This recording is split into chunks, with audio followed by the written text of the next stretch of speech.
Well, it's officially spooky season and it's Sunday, which means that it's time to put the kettle on and talk about some spooky books. It's time for a weekly recap.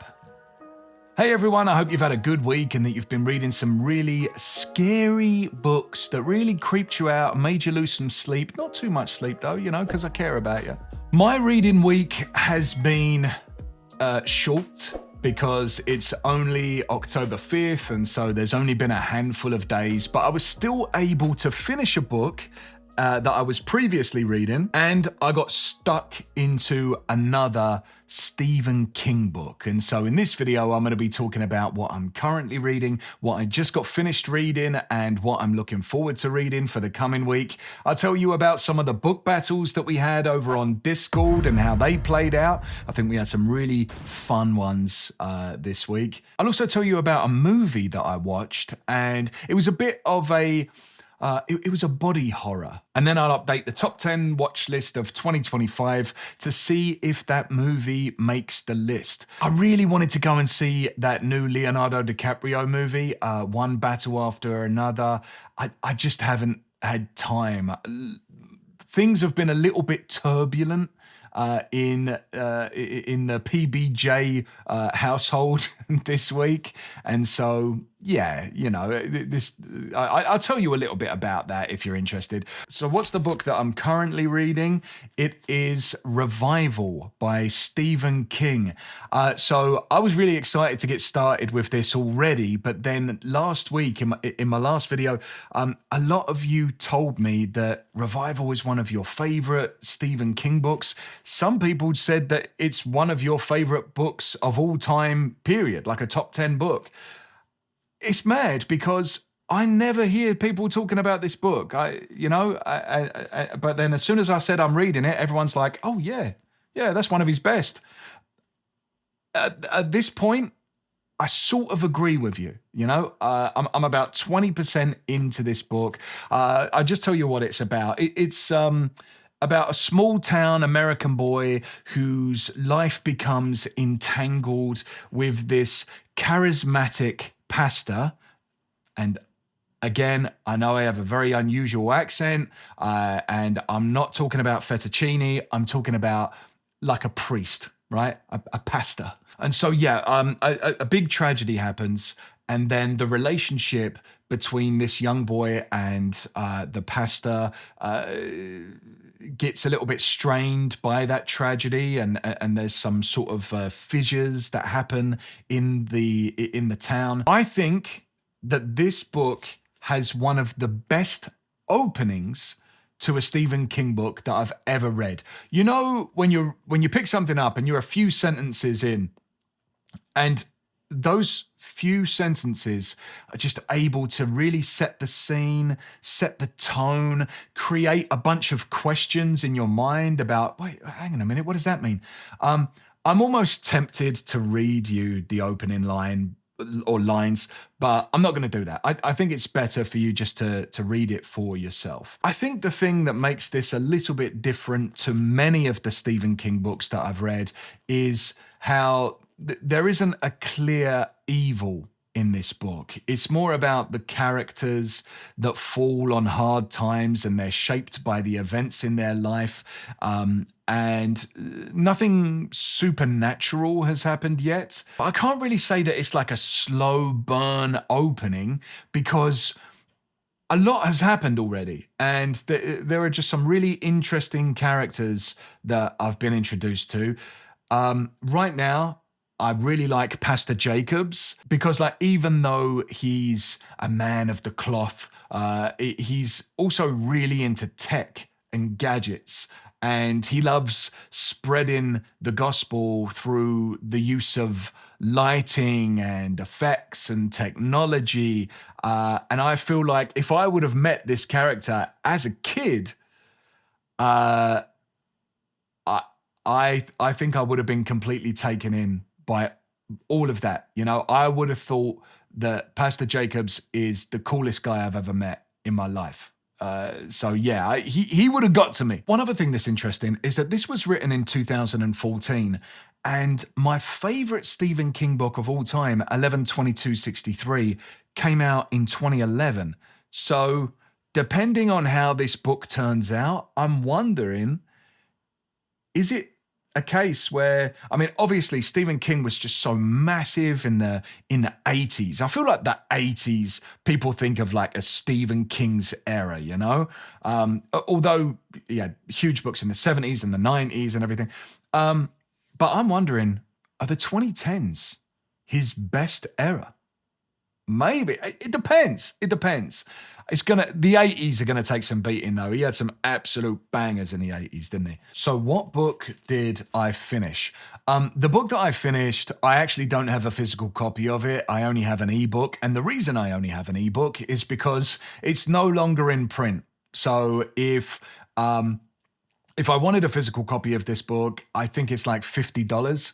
Man, I'm not willing to pay $50 for a book. Unless it's like a collector's edition, like, oh wow, you know, this is so beautiful. Kind of like these things here. I paid more than $50 for the Lord of the Rings collection, obviously, but they're very special. You know, they're the most beautiful books that I own. But anyway, the book is They Thirst by Robert McCammon. So the story opens with a prologue that's set in the 1940s in Hungary, where a young boy and his mother come face to face with his father's transformation into a vampire. And as the two of them try to escape, they realize that a lot of the town have been taken over. There's this little mining community, and the mining community have all been taken over. And after this sort of like really bloody encounter, they're able to slip away. And from the prologue, chapter 1 starts off where the story jumps forward in time to the 1980s in Los Angeles. And that's where the young boy from the prologue is now a man. He's working as a detective for the LAPD. He is still haunted by that moment, as you can imagine, when he was a little boy. But now that he's older, he kind of questions, like, did I just imagine that? Were the things that I saw maybe just buying in to my mother's crazy delusions? You know, when you're young and you try and think back, you think to yourself sometimes, did that really happen? I've got a couple of moments in my childhood like that, like kind of inexplicable. Something happened, and I think back to myself and I go, I was a kid. Like maybe that didn't happen. You know. I think maybe all of us have events like that. And so that's what's happening to him, right? But then when all of these strange murders start to surface and this weird cult is running around the Hollywood Hills, digging up bodies, stealing coffins, those old memories start to resurface. And he believes that whatever it was that happened to his father in Hungary is happening now again in Los Angeles. This book has such a cinematic feel to it. Robert McCammon is always, in my opinion, always really good at creating just a vivid story with fast-paced plots, memorable characters. This book, honestly, slipped under my radar for all of my life up until I think it was like last month. My cousin told me about it, but before he mentioned it, I'd never heard of it. And as a horror fan who loves Robert McCammon, that's a bit weird. This is a book that I just never really heard anyone talking about before, and I can't believe that they didn't make a film of this, because I don't think it would work today. Like if you released this book today, you'd go, we've seen this before. It's a little bit formulaic, a little bit cheesy in places and stuff like that. But if you released this in the 80s, I know for a fact, this would have been my favorite film as a kid. It would have been one of my favorite films, along with Neverending Story, along with The Goonies. I mean, don't get me wrong, it's definitely more of an adult story. It's very bloody and there's some heavy sexual scenes as well. But 80s kids, we could sort of watch that for some reason. Our parents were like, they can see a little bit. I don't know if that's a good thing or a bad thing. Probably a bad thing. I don't know. But anyway, the majority of the characters in this book I would say like you can probably describe them as like morally grey.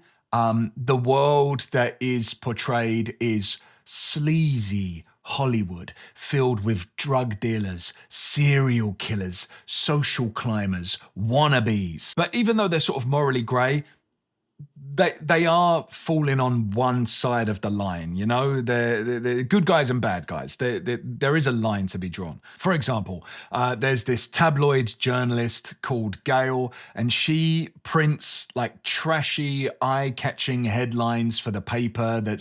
It's kind of like the National Enquirer, you know? It's all like celebrity scandals and surgeries and, conspiracy theories, all sort of like, it's kind of like trashy news. Everything's like sensationalist. And she is not very proud of the work that she's doing, but she's trying to pay her rent. But she would just love to be a serious journalist, covering important stories. But then one day she stumbles on a real story about a potential cult in the city. So that's an interesting character. Then you've got what I would say is like the main character. His name's Andy. Andy Palatazin, I think his last name is pronounced. And he is a cop with, like I say, he's got that dark past, originally from Hungary.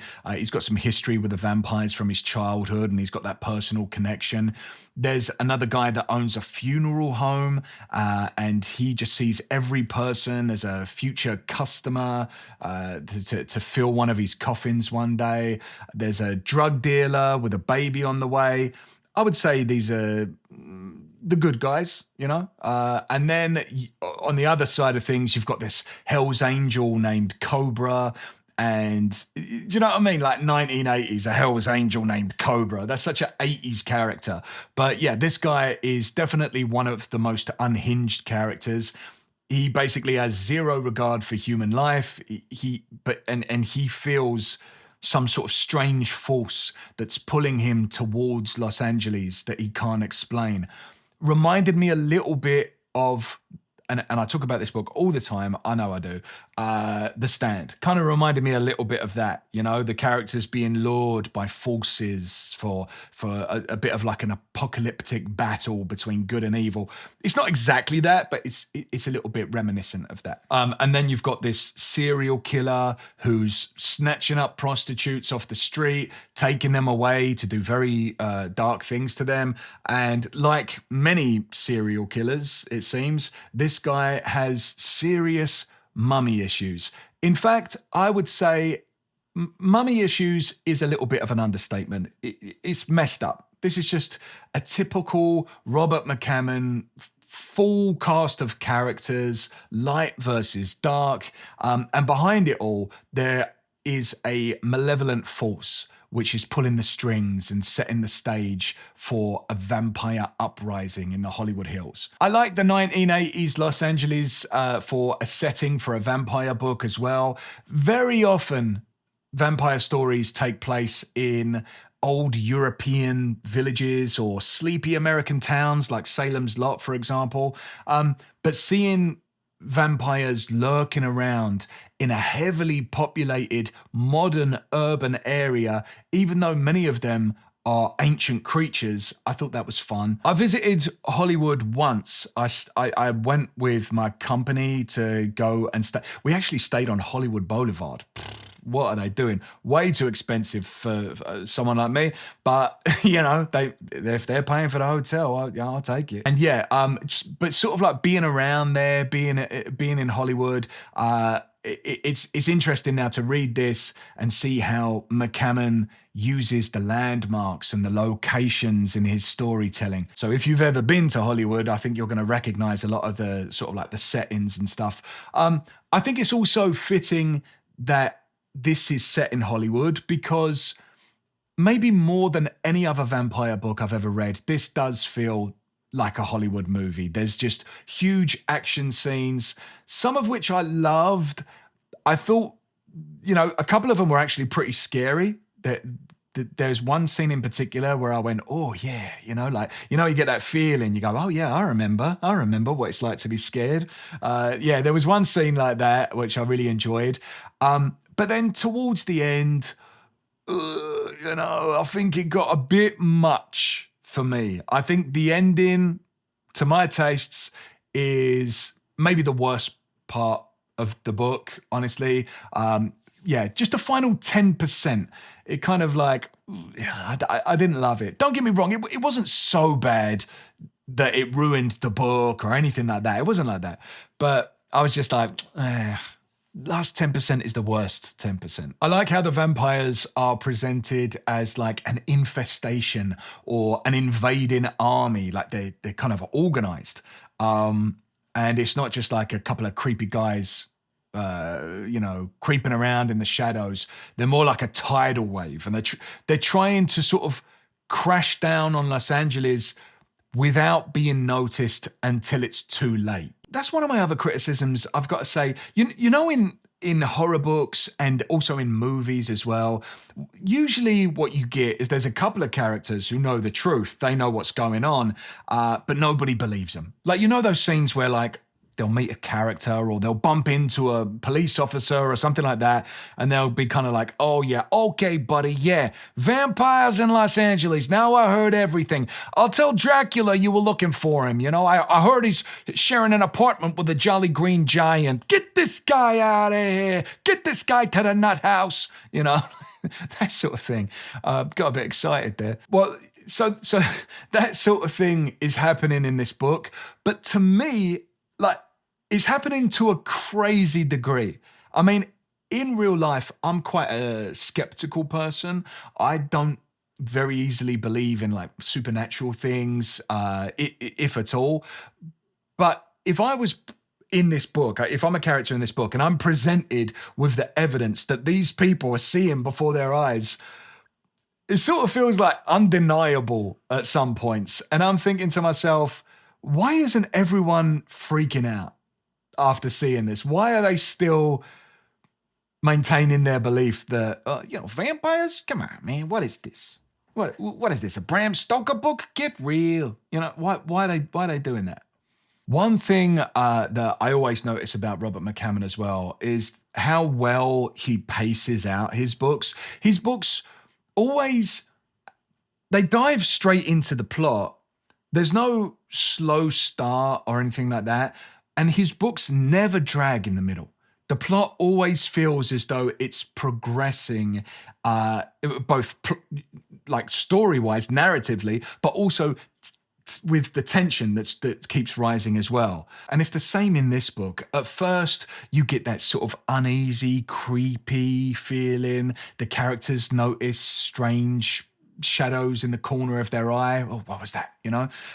Or they witness something that they can't explain. And then we see just intense moments of violence, and then it's gone again. And some of the characters are still able to deny what's happening. And then all of a sudden, that build up sort of pays off in waves, and there's this sort of like massive climaxes. This book never feels like, it's rushing or it's dragging. Was I rushing or was I dragging? Neither. And also, I liked the characters enough and I was invested in the characters enough that when they had the sort of quiet moments and the conversations, I cared about them and I cared about their relationships to one another. I liked the style of the writing. I thought it was very vivid and punchy. I don't always love kind of like pulpy books. I think this could fall into the category of pulp. But, I liked it. Like some books, you feel like you're living in a person's head and you're living a true experience of someone's life. Then you've got other books which feel like, maybe you're having your beliefs challenged. Like maybe this book's going to change the way I see the world.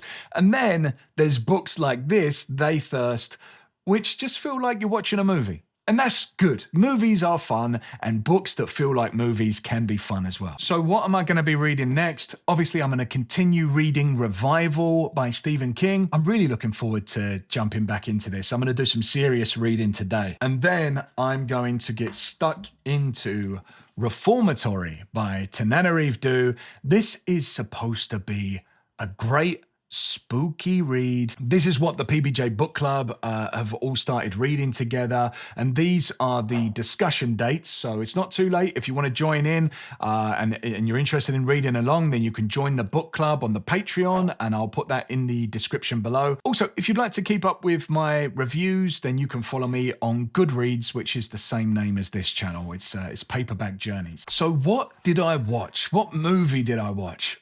Since it's spooky season, I'm going to be watching a lot of horror movies this month. Horror movies they're kind of strange because I love horror movies, as you can probably imagine. But at the same time, they very rarely make it into my top 10 movies. You know, I just feel like I get a different kind of a pleasure from horror films and also from comedies.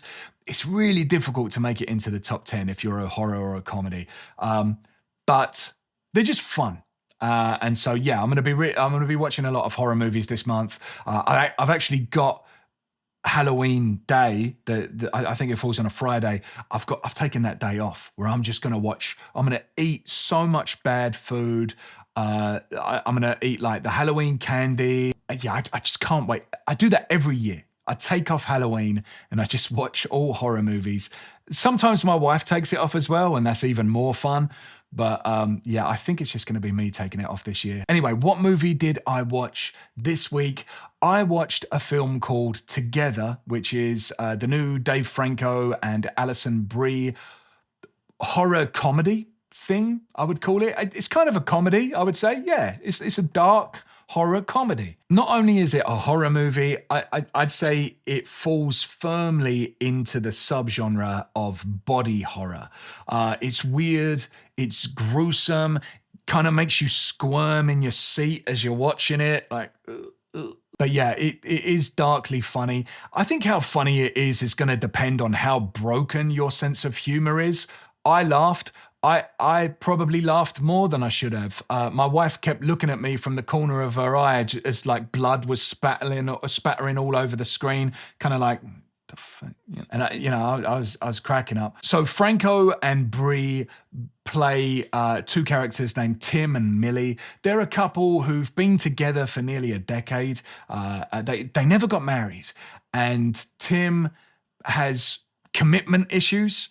And Millie is sort of wondering what's in store for their future. You know, it's kind of one of those strange relationships. So she's kind of like pressuring things along, like, all right, you know, we're in our 30s now, time to grow up, time for us to take the next step, you know? And he's like holding on to the past. He's a musician living in the city, and she lands a teaching job in the middle of nowhere and basically drags him away from the city into the suburbs.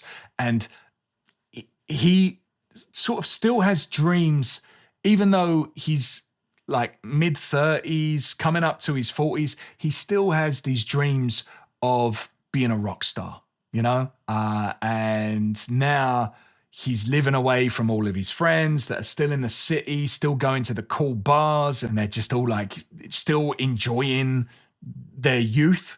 And he feels like he's sort of losing his identity a little bit. And so there's some natural tension that occurs there. And he's maybe feels like he's living in his girlfriend's shadow. Anyway, one day they move into their new home. It's like this grown-up place, and they're going out for a hike, and they stumble upon something bizarre in the woods. And that thing changes them. Like literally and figuratively. Their relationship starts to mutate, and something about their bodies starts to change. And this is where the movie really digs in. It's written and directed by Michael Shanks, and honestly, I liked this film. It's a pretty low budget, even though they've got big names as the actors. I'd say the movie is a low budget indie film, but the effects and the prosthetics I thought were really good. They grossed me out. I think if you're squeamish, then maybe skip this one, because it does go full on disgusting. But also, like, the body horror is where I think the comedy comes from. The movie is able to find little laughs in the most like revolting situations. It almost starts to feel like the film is looking at you and going like, oh, this is gross. I mean, God, this is nuts, right? Like, look at that. It feels like that. It feels like we're all in on the joke. One thing I didn't know, because I don't know anything about celebrities, like even movie stars that I like and stuff like that. I don't know anything about their lives. But my wife told me after we watched the movie, Alison Brie and Dave Franco are married in real life. And so as you can probably imagine, they've got very good chemistry on screen. I feel like the film really takes its time in the beginning, kind of lets you get to know a lot about the characters and their relationships, their relationship to one another and the troubles and the friction that they're having way before the horror kicks in. The horror, I would say, kicks in at about the 40% mark of the movie. But when it does, I think it's more effective because we understand the characters so well. I really liked the ending. It was maybe possibly it was my favorite part of the movie was the ending. And I thought there was some fun music choices as well. If you've seen the film, then you might know what I'm talking about. But yeah, I thought the ending was solid. Also, and this is just like a fun fact, this is just like a bit of trivia. When this film was released in the cinema, Neon, the production company, was running this promotion.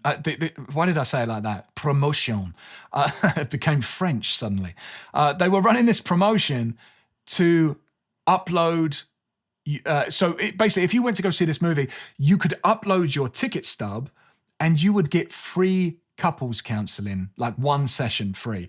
It's not a joke. That's something that they were really doing as a promotion for this film. Wild, fun, funny, meta, self-aware, all the stuff we like. But yeah, I really liked it. It was a lot of fun, but it was gross. Now, here's the question. Did this movie make it onto my top 10 list for 2025? Let's take a look at the list as it currently stands. And as you can see, in the number 10 spot right now, we've got Anora, followed by Warfare, then F1, Superman, The Long Walk, Caught Stealing, The Ballad of Wallace Island, Conclave, Sinners, and the best film that I've seen so far this year, Weapons. And so did Together make it onto the top 10 list?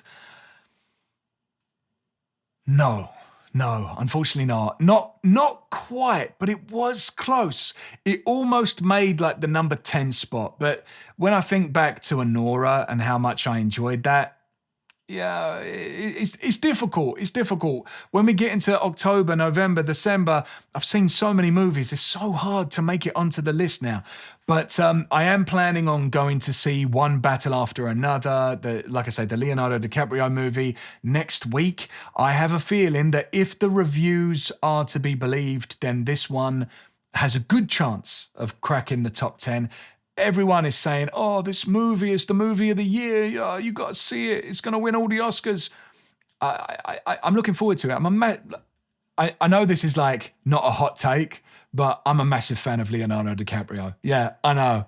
Yeah, so is everyone. But yeah, I just think he's a great actor.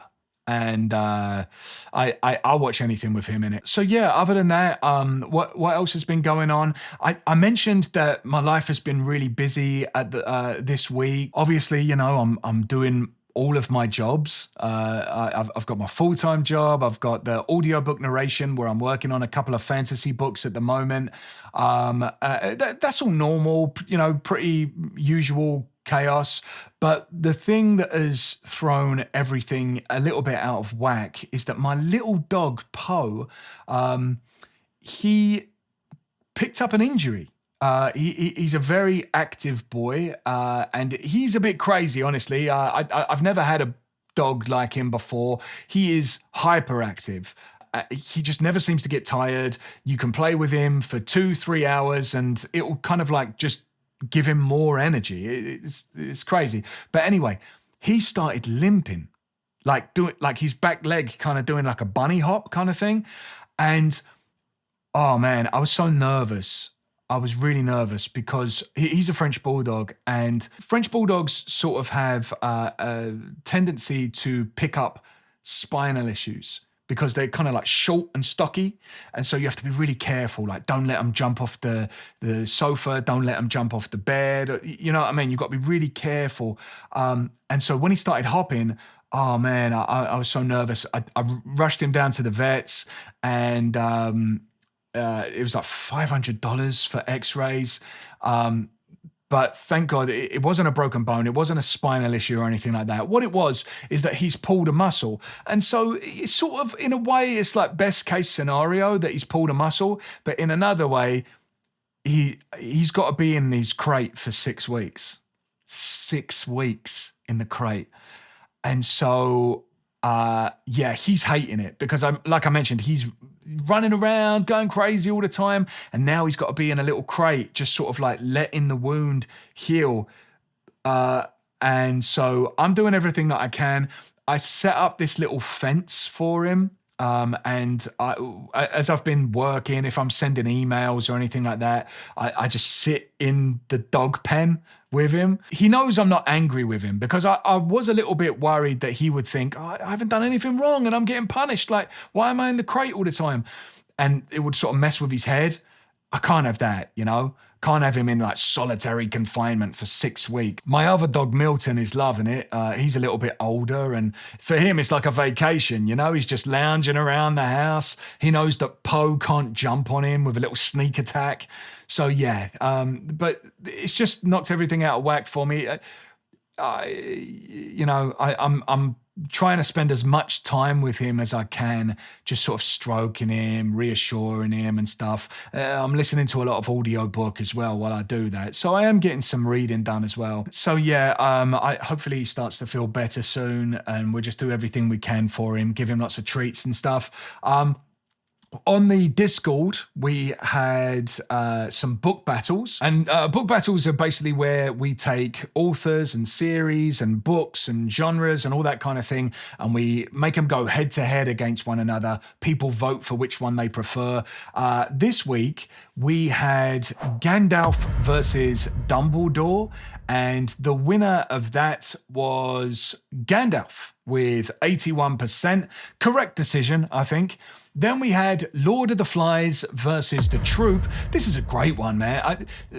Someone on the Discord, her name's Misty. She puts together all of these book battles, and she's just really good at it. So, thanks again, Misty, for doing that. The winner of that battle was Lord of the Flies with 69%. And then we had Death Note versus Attack on Titan. This is for the anime fans. I don't know either of these. I've heard of Attack on Titan, and the winner of that battle was Death Note with 52%. So yeah, book battles are one of the games that we play over on the Discord. If you want to join in, suggest some matchups, or just chat about what you've been reading, then the link's in the description. Totally free. You know, you can just come on and hang out with some people that love books. So I'm just about to ask the big question of the week, but just before I do, I want to say thank you to all of the Patreon members for supporting this channel. A big thank you to the cult members, a massive thank you to the named men, and an extra special thank you to the quartet. Seriously, thanks to all of you. Your encouragement is what keeps this whole thing moving forward. Knowing that you support the channel, it just makes me want to pour these hours into the videos that I make. I know sometimes it, because I release like a 45-minute video, you might think, oh, it takes him 45 minutes to do it. That's not true though. There's a lot more that goes into it outside of that, including, most importantly, the editing, which takes a long time as well. So yeah, but it's worth it because of you, because of the people that watch the videos and comment and subscribe and all that kind of thing. I just really appreciate all of you, and it takes one of my interests, which is books, and makes it into an even bigger part of my life. And so here's the big question of the week. Which author, living or dead, would you invite to a dinner party, and what would you serve to them? Anyway, thanks so much for watching the video. I really appreciate it. And as always, happy reading.